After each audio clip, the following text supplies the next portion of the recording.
ತೋಟ ತುಂಬಾ ಸಫರಿಂಗ್ ಅಲ್ಲಿ ಇದೆ. ಕಾಯಿ ದಪ್ಪ ಆಗಲ್ಲ, ಗುಣಿ ಎಟ್ಟ ಟೈಮ್ ಬರಂಗಿಲ್ಲ. ಅವ್ರದ್ದು ಜಾಸ್ತಿ ಇದೆ, ನಿಮ್ದು ಕಡಿಮೆ ಇದೆ. ಇದ ಮಣ್ಣು ಬಿರ್ಸ ಅನ್ಸತ್ರಿ. ಇದ ಮಣ್ಣು ಮಿದು ಐತ್ರಿ. ಎಲ್ರ ಸಮಸ್ಯೆನು ಮಣ್ಣು ಸತ್ತಿರೋದೆ. ಒಂಥರ ಶೋಕಿಗೆ ಕೃಷಿ ಮಾಡಬೇಡಿ. ಅವ್ರು 8 ವರ್ಷದಿಂದ 8 ವರ್ಷದಿಂದ ಮಾಡತ್ತಾರ್ರಿ. ಒಂದು ದೊಡ್ಡ ದಾಖಲೆನೇ ಆಗಿದೆ. ದಾಖಲೆ ಆಗಿದೆ ಸರ್. ನಮಸ್ತೆ ರೈತ ಬಾಂಧವರೇ, ಇವತ್ತು ನಾನು ಅಥಣಿ ತಾಲೂಕಲ್ಲಿದ್ದೀನಿ. ಒಂದು ದ್ರಾಕ್ಷಿ ತೋಟದಲ್ಲಿ ಇವರು ನಿರಂತರವಾಗಿ ರಾಸಾಯನಿಕಗಳನ್ನ ಬಳಸಿ ತೋಟ ತುಂಬಾ ಸಫರಿಂಗ್ ಅಲ್ಲಿದೆ. ಈ ಸಮಸ್ಯೆಗಳಿದ್ದಕ್ಕೆ ನಮ್ಮನ್ನ ಇವತ್ತಿಲ್ಲಿಗೆ ಇವ್ರು ಕರೆದ್ರು. ಸರ್, ಬಂದು ನನಗೆ ಆ ಮಣ್ಣಿನ ಆರೋಗ್ಯ ಪರೀಕ್ಷೆಯನ್ನ ಹೆಂಗ್ ಮಾಡೋದು ಹೇಳ್ಕೊಡಿ, ನಾನು ಇದನ್ನ ಸರಿ ಮಾಡ್ಕೊಳ್ತೀನಿ ಅಂತ ಅವ್ರು ಹೇಳಿದ್ದಕ್ಕೆ ನಾವು ಇವತ್ತು ತೋಟದಲ್ಲಿ ಬಂದಿದ್ದೀರಿ. ಸೊ ಈಗ ಅವ್ರನ್ನ ಪರಿಚಯ ಮಾಡ್ಕೊಳ್ತಾ ಅವರ ದ್ರಾಕ್ಷಿ ತೋಟದಲ್ಲಿ ಏನ್ ಸಮಸ್ಯೆಗಳಿದೆ ಅವರು ಮತ್ತೆ ಪ್ರಯೋಗನ ಮಾಡಿದಾರೆ ಇಲ್ಲಿ. ನಮಸ್ತೆ ಅವರೇ, ನಮಸ್ಕಾರ. ನಿಮ್ಮ ಹೆಸರು, ಊರು ಹೇಳಿ. ನನ್ನ ಹೆಸರು ಬಾಹುಬಲಿ ದುಂಡಪ್ಪ ಪಡ್ನಾಡ್, ಅಥಣಿ ತಾಲೂಕು ಸಾಂಕೊಂಟಿ ಗ್ರಾಮ. ನಮ್ದು ದ್ರಾಕ್ಷಿ ತೋಟನೂ ಇದೆ, ಬದ್ನಿ ಪ್ಲಾಟು ಇದೆ. ನಮ್ ದ್ರಾಕ್ಷಿ ಪ್ಲಾಟು ರಾಸಾಯನಿಕ ಯೂಸ್ ಮಾಡ್ತಾ ಇದ್ದೀನಿ ಈಗ. ಜಸ್ಟ್ ಇನ್ನ ಡಾಕ್ಟರ್ ಸಾಯಿಲ್ ಯೂಸ್ ಮಾಡಿಲ್ಲ, ಮಾಡ್ಬೇಕು ಅನ್ಕೊಂಡಿದ್ದೀನಿ. ಅದ್ರ ರಾಸಾಯನಿಕ ಯೂಸ್ ಮಾಡಿದ್ದು ನನಗೆ ಸರಿ ಅನ್ಸ್ತಾ ಇಲ್ಲ ಸರ್. ಏನೇನ್ ಆಗಿದೆ, ಸಮಸ್ಯೆ ಏನಿದೆ? ಫಸ್ಟ್ ಆಫ್ ಆಲ್ ಕುಡಿ ಬರಲ್ಲ ಸರ್. ನಾವು ಫಸ್ಟ್ ಆಫ್ ಆಲ್ ಬಂದಿಲ್ಲ ಕುಡಿ. ಆಲ್ಮೋಸ್ಟ್ ಆಲ್ ಕುಡಿ ಬರಲ್ಲ, ಕಾಯಿ ದಪ್ಪ ಆಗಲ್ಲ, ಗುಣಿ ಎಟ್ಟ ಟೈಮ್ ಬರಂಗಿಲ್ಲ. ಅಂದ್ರೆ ಒಂದು ಸಾವನ್ ಗುಣಿ ಬರಂಗಿಲ್ಲ ಸರ್. ಇಳುವರಿ ಎಷ್ಟರ ಮಟ್ಟಿಗೆ ಇದೆ? ನೀವು ಈಗ ಡಾಕ್ ಸಾಯಿಲ್ ಬಳಸಿರೋ ತೋಟಗಳು ನೋಡಿದಿರಿ, ಆ ತೋಟಕ್ಕೆ ಕಂಪೇರ್ ಮಾಡಿದ್ರೆ ನಿಮ್ಮದ್ರಲ್ಲಿ ಎಷ್ಟು ಪರ್ಸೆಂಟ್ ಇದೆ? ನಮ್ಗ ಅವ್ರಿಗೆ ಕಂಪೇರ್ ಮಾಡ್ರಿ ಸರ್, ಅವ್ರ ಒಂದು 50% ಅವ್ರಕ್ಕಿಂತ ಕಡಿಮೆ ಇದೆ. 50% ಕಡಿಮೆ ಹೆಚ್ಚೈತ್ರಿ. ಅವ್ರದ್ದು ಜಾಸ್ತಿ ಇದೆ, ನಿಮ್ದು ಕಡಿಮೆ ಇದೆ. ಈ ರೋಗ ರುಜಿನಗಳು ಅವ್ರಿಗೆ ಕಂಪೇರ್ ಮಾಡಿದ್ರೆ ರೋಗ ಅಂತೂ ನಮ್ಮಲ್ಲಿ ತುಂಬ್ಯಾವ್ರ ಸರ್. ಅವ್ರದ್ರಲ್ಲಿ ಕಡಿಮೆ ಸರ್. ರೋಗ ಅಂದ್ರ ಎಲಿ ಅವ್ರದ ಕರಾಗ್ ಜಾರದ್ರಿ, ಕಪ್ಪು ಜಾಸ್ತಿ ಐತ್ರಿ. ನಮ್ದು ಎಲಿ ನೋಡ್ರಿ ಈಗ ಸದ್ಯದ್ರ ನೋಡ್ಲಕ್ಕಾಗಿ ಎಲಿ ಕರಗಿಲ್ರಿ. ಗುಡ್. ಹಳದಿ ಪ್ರಮಾಣ ಹೆಚ್ಚು ತೋರ್ಸತ್ರಿ. ಇದು ಯಾಕೆ ಅಂತ ನಿಮ್ಗೆ ಅರ್ಥ ಆಗಿದೆಯಾ? ಅದ ಅರ್ಥ ಆಗಿದ್ರೆ ಸರ್ ನಾವು ಮಾಡ್ಕೋತಿದ್ದೀವಿ. ಮೊದಲೇ ಮಾಡ್ಕೊತಾ ಇದ್ದೀವಿ. ನಿಮ್ ಕಡೆ ಕೇಳ್ತಾ ಇದ್ದೀವಿ. ಬಟ್ ಈಗ ಮಣ್ಣಿನ ಪರೀಕ್ಷೆಗಳು ಮಾಡಿದ್ರಲ್ಲ ಸರ್, ಇದರಲ್ಲಿ ನಿಮ್ಗೆ ಅರ್ಥ ಆಯ್ತಾ? ಅರ್ಥ ಆಗೈತ್ರಿ ಸರ್. ಇದು ನಿಮ್ಮದೇ ಮಣ್ಣು? ಇದು ಸರ್. ಇದು ಯಾವ ತೋಟದ್ದು? ಡಾಕ್ಟರ್ ಸಾಯಿಲ್ ಯೂಸ್ ಮಾಡಿದ್ ಮಣ್ರಿ. ಎಲ್ಲಿ ಮಾಡಿದಿರಿ? ಇಲ್ಲೇ ಬದ್ನಿ ಪ್ಲಾಟ್ ಇದ್ರಿ, ಬದ್ನಿ ಪ್ಲಾಟ್ ದಾಗ ಮಾಡೀನಿ ಸರ್. ಬದ್ನೆ ಪ್ಲಾಟ್ ಅಲ್ಲಿ ಮಾಡಿದ್ರಿ? ಇದು ದ್ರಾಕ್ಷಿ ಇದ್ರಿ. ಇದು ದ್ರಾಕ್ಷಿ ತೋಟದ್ದು. ಈಗ ಎರಡಕ್ಕೂ ಏನ್ ವ್ಯತ್ಯಾಸ ಹೇಳ್ತೀರಿ? ಇದ ಮಣ್ಣು ಬಿರ್ಸ ಅನ್ಸತ್ರಿ ಕೈಯಾಗ. ಇದ ಮಣ್ಣು ಮಿದು ಐತ್ರಿ, ಪೂರಾ ರೀ ಸ್ಮೂತ್ ಇದೆ. ಸ್ಮೂತ್ ಐತ್ರಿ. ಕರೆಕ್ಟ್ ಅಲ್ವಾ? ಇಲ್ಲಿ ಬದನೆ ಗಿಡಕ್ಕೆ ಅಲ್ಲೂ ಪರೀಕ್ಷೆ ಮಾಡಿದ್ರಿ? ಸರ್ ಒಂದ್ 4-5 ಸಾಲ್ಗೆ ಹಾಕಿದ್ರೆ 5 ಸಾಲಿಗೆ ಹಾಕಿದೇನ್ರಿ ಸರ್. ಉಳ್ಕಿದ್ 2 ಸಾಲ್ ಬಿಟ್ಟನ್ರಿ. ಅವು ಬೆಳಿ ಕಡಿಮೆ ಐತ್ರಿ, ಅದು ಐತ್ರಿ. ಮಾಡಿದ್ದೇನತ್ರಿ ಎತ್ತರ ಬಂದತ್ರಿ. ಡಾಕ್ಟರ್ ಸಾಯಿಲ್ ಯೂಸ್ ಮಾಡಿದ್ ಎತ್ತರ ಬಂದತ್ರಿ. ಮಾಡಲ್ದ ಕೆಳಗ ಉಳಿದ್ರಿ. ಅದಕ್ಕೆ ರಾಸಾಯನಿಕ ಮಾಡೇನ್ರಿ. ಅದಕ್ರಿ ಅದಕ್ಕೆ ಹುಮಿಕ್ ಆಸಿಡ್ ತಂದ್ ಬಿಟ್ಟನ್ ಕರೆ ಅದು ಎದ್ದೇ ಇಲ್ರಿ. ಹ್ಯೂಮಿಕ್ ಆಸಿಡ್ ಹಾಕಿದ್ರೆ ಎದ್ದಿಲ್ರಿ ಸರ್. ಡಾಕ್ಟರ್ ಸಾಯಿಲ್ ಹಾಕಿದ್ದೇನತ್ರಿ ಎತ್ತರ ಆಗೈತ್ರಿ. ಕಾಯಿನೂ ಆಗತ್ರಿ. ಈಗ ಕರೆಕ್ಟಾ? ಕಾಯಿನೂ ಸ್ಟಾರ್ಟ್ ಐತ್ರಿ. ಸರಿ, ಈಗ ನಿಮ್ ಮುಂದೆಗಡೆ ನಾವು ಪರೀಕ್ಷೆಗಳು ಮಾಡಿದ್ರಿ. ಅಂದ್ರೆ ಪ್ರತಿಯೊಬ್ಬ ರೈತರು ನೀವೇ ನಿಮ್ಮ ಮಣ್ಣಿನ ಆರೋಗ್ಯವನ್ನು ಗುರುಸ್ಕೊಳ್ಳೋದ್ರಲ್ಲಿ ನಾನು ಇವ್ರಿಗೀಗ ಹೇಳ್ಕೊಟ್ಟಿದ್ದೀನಿ. ಪ್ರತಿಯೊಬ್ರು ಮಾಡ್ಕೋಬಹುದು. ಇಲ್ಲಿ ಒಂದು 9 ಪ್ರಶ್ನೆಗಳಿದೆ.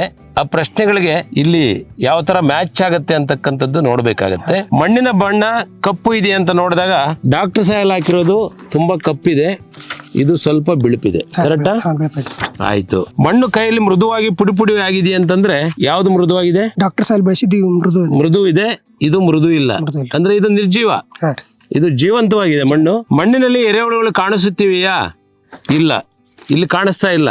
ಅಲ್ಲಿ ಇದೆ, ಬದನೆ ಗಿಡದಲ್ಲಿ ಇದೆ. ಸೊ ಇಲ್ಲಿ ಕಾಣಿಸ್ತಾ ಇಲ್ಲ. ನೀರಾವರಿ ನಂತರ ಮಣ್ಣು ತೇವವನ್ನು ಕಾಯ್ದುಕೊಳ್ಳುತ್ತದೆಯೇ? ಇಲ್ಲ, ಕಾಯ್ದುಕೊಳ್ಳೋ ರೀತಿ ಇಲ್ಲೇನು ಕಾಣಿಸ್ತಾ ಇಲ್ಲ. ಆದ್ರೆ ಇದರಲ್ಲಿ ನೋಡಿ ತೇವ ಐತ್ರಿ ಸರ್. ಇದು ತಂಪಾಗಿದೆ, ತೇವಾಂಶ ಹಿಡಿದಿಟ್ಕೊಳ್ಳೋ ತರ ಇದೆ. ಸೊ ಇದು ಇಲ್ಲ, ಅಂದ್ರೆ ಇದು ಫೇಲ್ ಆಗಿದೆ. ಈ ಎಲ್ಲಾ ಪರೀಕ್ಷೆಗಳು ಫೇಲ್ ಆಗ್ತಾ ಇದೆ. ಬೇರುಗಳು ಆಳವಾಗಿ ಮತ್ತು ಚೆನ್ನಾಗಿ ಹರಡಿಕೊಂಡಿವೆಯಾ? ಇಲ್ಲ, ಬೇರುಗಳು ಆಳವಾಗಿದ್ದರೆ ಬೆಳೆ ಚೆನ್ನಾಗಿರ್ತಾ ಇತ್ತು. ಸೊ ಬೇರುಗಳು ಕೂಡ ಆಳವಾಗಿಲ್ಲ, ಅದು ಪರೀಕ್ಷೆಯಲ್ಲಿ ಫೇಲ್ ಆಗಿದೆ. ಬೆಳೆ ಎಲೆಗಳು ಗಾಢ ಹಸಿರು ಮತ್ತು ಆರೋಗ್ಯಕರವಾಗಿವೆಯೇ? ಇದೆಯಾ? ಇಲ್ಲ ಸರ್.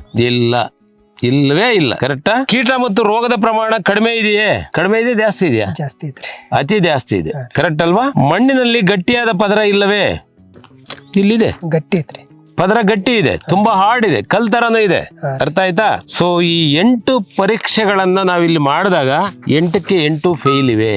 8ಕ್ಕೆ 8 ಫೇಲ್ ಇದೆ ಅಂತಂದ್ರೆ ಈ ಮಣ್ಣು ಜೀವಂತ ಮಣ್ಣ, ನಿರ್ಜೀವ ಮಣ್ಣ? ನಿರ್ಜೀವ ಮಣ್ಣು. ಡಿಸೈಡ್ ಆಯ್ತಲ್ವಾ? ಈ ನಿರ್ಜೀವ ಮಣ್ಣಲ್ಲಿ ನೀವ್ ಎಷ್ಟು ಖರ್ಚು ಮಾಡಿದ್ರಿ? ಈಗ ಇದು ಸಾಕಷ್ಟು ಮಾಡಿದ್ರಿ, ಕರೆಕ್ಟ್ ಅಲ್ವಾ? ಏನಾದ್ರು ಲಾಭ ಬಂತ? ಏನು ಇಲ್ರಿ, ಲಾಭ ಅನ್ನೋದು ಇಲ್ರಿ. ಕೈದಿಂದ ಹಾಕೋತತ್ರಿ ಸಲ ಅಲ್ವಾ? ಯಾರೇ ರೈತರಾದು ನಿರ್ಜೀವ ಮಣ್ಣಿನ ಜೊತೆ ಹೋರಾಟ ಮಾಡಿದ್ರೆ ಇದೇ ಪರಿಸ್ಥಿತಿ ಬರುತ್ತೆ ಅಂತ ನಾನು ನಿಮಗೆ ಇಲ್ಲಿ ತೋರಿಸ್ತಾ ಇದ್ದೀನಿ. ಅಂದ್ಮೇಲೆ ಏನ್ ಮಾಡ್ಕೋಬೇಕು ಇಲ್ಲಿ ಸಣ್ಣ ಬದಲಾವಣೆ? ಸಣ್ಣ ಬದಲಾವಣೆ, ಎರೆಹುಳನ ಜಾಸ್ತಿ ಮಾಡ್ಬೇಕು ಅವ್ರು. ಅಂದ್ರೆ ಅದನ್ನ ಜೀವಂತ ಮಾಡ್ಬೇಕು. ಹೆಂಗ್ ಜೀವಂತ ಮಾಡೋದು? ಡಾಕ್ಟರ್ ಸಾಲ್ ಯೂಸ್ ಮಾಡ್ಬೇಕ್ರಿ ನಾವು. ಮಾಡ್ಲೇಬೇಕಾ? ಮಾಡ್ಲೇಬೇಕು ಸರ್. ಮಾಡಿದ್ರೆ ಬರತ್ತಾ? ನಾವ್ ಅಪ್ಪ ತೆರೆದಾಳ ಅವ್ರ ಪ್ಲಾಟ್ ನೋಡಿ ಬಂದ ಹಿಡ್ದ ನಮಗ ಅಲ್ಲಿ ಪರ್ಕ್ ಅನ್ಸಿತ್ರಿ, ನಾವ್ ಮಾಡ್ಬೇಕಾಗಿತ್ರಿ. ಮಾಡ್ಬೇಕಾಗಿದೆ. ಕರೆಕ್ಟ್ ಅಲ್ವಾ? ಅವ್ರು 8 ವರ್ಷದಿಂದ 8 ವರ್ಷದಿಂದ ಮಾಡತ್ತಾರ್ರಿ. ಒಂದು ದೊಡ್ಡ ದಾಖಲೆನ ಆಗಿದೆ. ದಾಖಲೆ ಆಗಿದೆ ಸರ್. ಕರೆಕ್ಟ್ ಅಲ್ವಾ? ಪ್ಲಾಟ್ ನೋಡಿದಾಗಿಂದ ಒಂದ ಸೌನ್ಗುನಿ ಎಲ್ಲ ಒಂದ್ ರೋಗ ಇಲ್ಲ, ಎಲಿ ಕಪ್ಪ ತ್ರಿಪುರ ರೀ ಅವ್ರದ್ದು ಗೊನಿನ ವಜನ್ ಅದಾವ್ರಿ. ಸೊ ಆತರ ನೀವು ಮಾಡ್ಬೇಕೀಗ. ಮಾಡ್ಬೇಕ್ರಿ ಸರ್. ಕರೆಕ್ಟ್ ಅಲ್ವಾ? ಒಂದ್ಸಲ ನಾ ಆ ತರ ಬೆಳೆ ತೆಗಿತೇನ್ರಿ ಸರ್. ಇದ್ರಾಗ ಬೆಳೆ ತೋರಿಸ್ತೀರಿ? ತೋರಿಸ್ತೀನಿ. Very good, very good. ನೋಡಿ, ಯೂಸ್ ಅಲ್ಲಿ ಇದು ಬರಬೇಕು.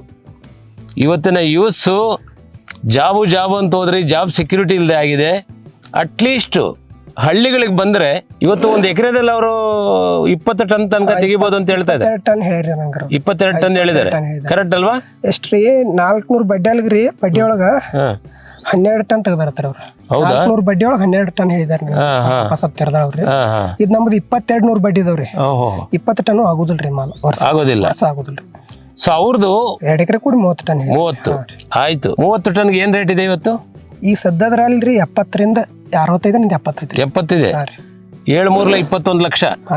ಕರೆಕ್ಟ್ ಅಲ್ವಾ? ನಿಮ್ದು? ನಮ್ದು ಈ ಸಲ 10 ಟನ್ ಹೊಂಡಲ್ರಿ. ಹೊಂಡಲ್ಲ. ಎಷ್ಟು ಲಾಸ್ ಅಲ್ವಾ? Full loss. ಅವ್ರಿಗಿಂತ ಖರ್ಚು ಜಾಸ್ತಿ ಮಾಡಿದಿರಿ. ಖರ್ಚು ಜಾಸ್ತಿ ಐತ್ರಿ ಸರ್. ಈಗ ಸದ್ಯ ಕರೆದಬೇಕಂದ್ರೆ 3 ಲಕ್ಷ ಖರ್ಚು ಐತ್ರಿ ನಂಗೆ. ಇದಕ್ಕೆ 3 ಲಕ್ಷ ಹಾಕಿದೇನ್ರಿ.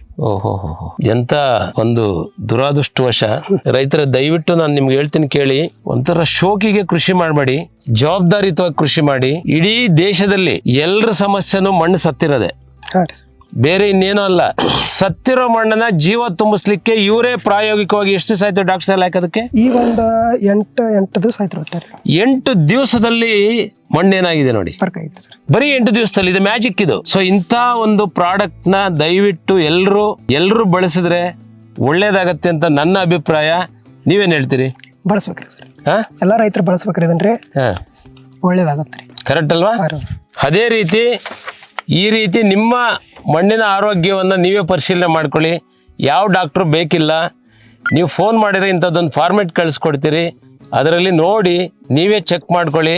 ನಿಮ್ಮ ಮಣ್ಣು ಆರೋಗ್ಯವಾಗಿದೆಯೋ, ಜೀವಂತವಾಗಿದೆಯೋ ಅಥವಾ ನಿರ್ಜೀವವಾಗಿದೆಯೋ ಅಂತಕ್ಕಂಥದ್ದು ಗೊತ್ತಾಗುತ್ತೆ.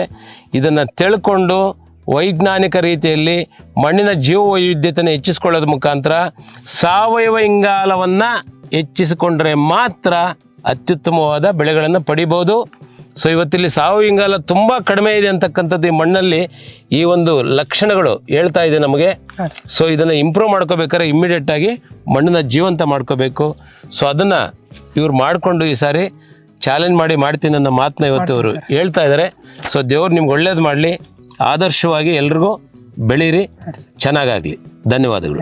ಸೊ ಎಲ್ರಿಗೂ ಧನ್ಯವಾದಗಳು.